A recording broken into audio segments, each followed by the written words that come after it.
There's something that most of you fail to understand when it comes to feminine energy and living a soft life, and that is living a soft life does not mean by any means it's your chance to cut off slack to yourself. Hi, my name is Shay, and this channel is going to be all about living your soft life while maintaining your dream life and success. I'm here to show you that it's absolutely possible to be a young girl that achieves her dreams and living her best life while keeping her feminine energy both inside and out. And something that I constantly see around on the internet and whatever, that women have somewhat of a misconception about what it is to live a soft life. A, they think that you have to be married to someone powerful enough to allow yourself this kind of life. Absolutely false. And B, they think that a woman living a soft life means completely losing herself to being a housewife or a Pilates girly, and it doesn't mean that she can have her own business, her own dreams, her own goals. Again, absolutely false. And today this video is all about giving you my best tips on how maintaining a soft life while having your dreams being achieved. So if this is something you're interested in, let's keep on going. So first thing first, if you think that living a soft life means not having any goals in mind, what the hell are you doing? I think that the most fulfilled girls are the ones that have something to look out for. I know that for the short run, living a life that you can do whatever the F you want seems amazing and incredible and full of freedom, but in the long run, you'll be miserable. Going to Pilates is nice, yeah, drinking matcha is nice, yeah, cooking and cleaning and taking care of the one you love is fulfilling, but to a certain point. A true soft and feminine woman who is really connected to herself is one that has some form of creativity and expression in her life. Creativity is one of the strongest feminine qualities we have. And if you don't use it every day and be on this mundane, everyday, kind of boring life, you just lose yourself to something that is absolutely not going to give you that soft life feeling. Start by having somewhat of a fulfilling goal every day for yourself. More than the regular to-do list you do every day just to check on things. Start by maybe learning something that excites you and give you those butterflies when you learn something new about yourself, about the world. Maybe have a hobby for a hot minute that you wanna really be good at. Maybe like me, you find business as your creative outlet. You create for yourself the correct boundaries and create a soft business. You can see how having one is not necessarily as draining as it seems. And trust me, I've been on the opposite side. I've been on the side that thinks that working 12 hours is making you a successful person. So whatever it is, just write it for yourself. It can be a 5-year goal, a 1-year goal, a month goal, or maybe something nice to have every day. And also when it comes to relationship, a woman that has something going on in her life is way more interesting, less anxious and needy. Not having any real interests in life and in yourself just seem desperate. You'll see for yourself that if you're not a girly with a family that need to take care of her kids every single day, you'll become desperate, you'll become boring, and what you'll try to do? Cling onto the other people in your life. May it be your boyfriend, your husband, or even your friends. Desperate energy is not cute, it's not soft. It's wounded feminine energy. You may be wondering for yourself, but feminine energy does not mean having a flow and doing what I want every day. In somewhat way, it is, of course. It is possible more in the ideal world.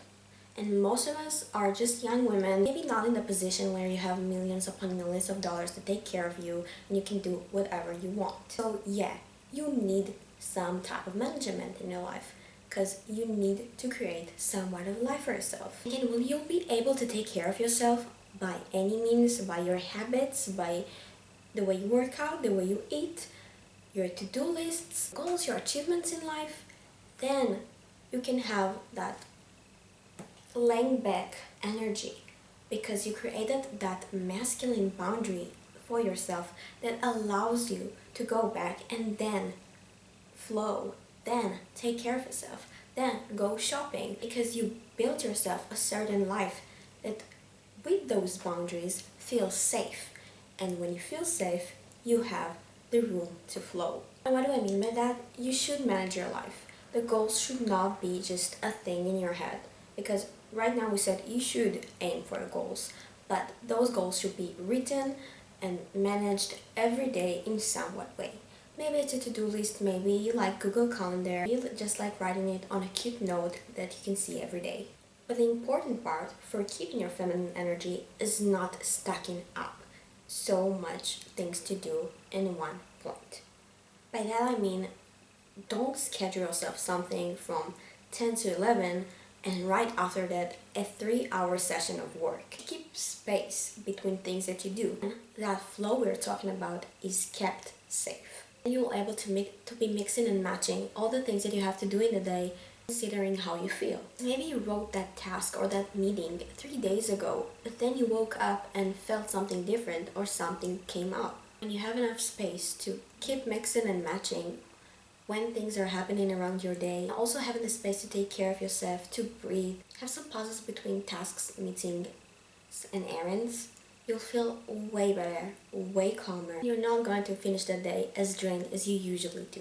So smart feminine woman likes to keep at least 30 minutes between a session, a meeting, an errand in her life. Trust me, you're going to see an incredible change in your energy when you start applying that in your life. Something that I really like to do that helps me to keep a very flexible schedule while maintaining a very well management life, understanding my free time hours. And by that I mean that most of us have something that is blocked in their life. Maybe it's your 9 to 5, maybe it's school, maybe it's college, whatever you do in your life. Most of us have some hours, maybe 9 to 5, maybe less, maybe more, that we just cannot really control. Usually the women that have that in their life are the ones that get very confused about how to create a soft life for themselves. You know what, that's BS, because until now, and still, I am in somewhat of a framework in my life. Honestly, I'm still in that age that I've never experienced a life without a framework for myself. And yet, through understanding this, I created the softest life for myself. I looked every day at the hours I do have for myself and managed it very well, both in my mind and both practically. So how to know how much time you have actually for yourself in the day? Let's calculate it. It's very simple. For example, it could be 10 p.m. What you have to do is take the time that you usually go to sleep in or start your evening routine. Let's say it's 10 p.m. You subtract it by the time the system that you're committed to is done. Let's say is 3 p.m., which says that you have 7 hours all for yourself, which is, quite a lot. It's a whole another day of work for yourself. I'm sure that if you start just looking at those 7 hours and see what you can add in when it comes to exercising, learning something new, maybe working on your business, maybe meeting a friend. There's a lot of stuff you can do in the time. You're one with a more tight schedule, and that's okay. Just keep looking on the most important stuff that you should do that not make you achieve more, but make you feel more fulfilled in your life. This is what comes to having a feminine soft life. Not have any single hour for herself. It's about a girl that feels happy, fulfilled, and achieved in life because she takes care of herself fully. If you don't know how to start and create yourself a more fulfilling schedule as a soft, feminine woman, this is an inspiration for a few habits that you maybe like to have in your life. Or maybe some of them are not maybe, and it's a must. At least for me. First, obviously, exercising. And if you can do it right in the morning, it's even more perfect. Starting the day with having a check on exercising, especially if you have some work to do after, is the best thing that you can do for yourself. Your energy is way up. You're gonna feel super hot, and honestly, it's very healthy for you. It's more so when you usually come from work, the last thing that you want to do is go to the gym. And then here you go yourself with more self-sabotaging. Because you cannot understand why I cannot do that. But you know what? After creating so much testosterone all the day from work or college, it's very reasonable you're not going to have all that energy to go and pump up in the gym. So if you start the morning by doing it, you keep up the energy that you need to have when you're going to work. Maybe it is Pilates for you, maybe it's gym for others, but whatever you like to do, go ahead and start your morning also with a good morning routine that makes you feel like a princess, but then go and have your exercise of the day. Another really important feminine habit that you should always have for yourself is writing. Maybe it's intuitive, maybe it's some shadow work, maybe it's even a cute affirmation or manifestation note for yourself. Whatever it is, keep on writing. It keeps your brain and your imagination sharp, which is very important for us feminine women. It keeps your intuition very, very high. Because when you write what you feel and what you experience around the day, you're way more connected to yourself. You're starting to feel connected to the brain inside your womb and not the one up in your head. That brain is the portal for the greatest, most soft, most fulfilling, most exciting life that you can have. So intuitive writing is perfect when it comes to femininity, but honestly any form of self-expression is great. And another habit that for me is crucial but also nice to have is having a 30-minute learning session with myself. Today I strive to achieve at least 30 minutes of a learning session with myself.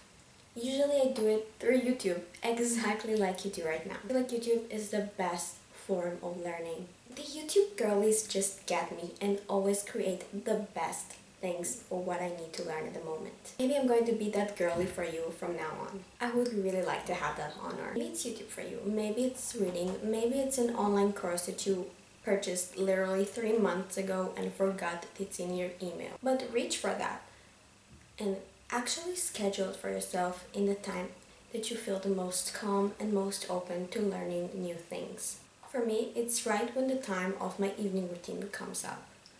I'm freshly showered, I'm very, very calm. I've already let go of whatever happened to me that day. So my brain is clear and ready to get new information. Also, it's kind of a hobby for me to eat my girl dinner while watching something interesting and learning through YouTube. It's not just me, isn't it? So that's it for today. I really hope you enjoyed. If you like this video, you're more than welcome to click on a like and subscribe to my channel for more videos like this one that will help you create that successful lifestyle as a woman. See you on the next one.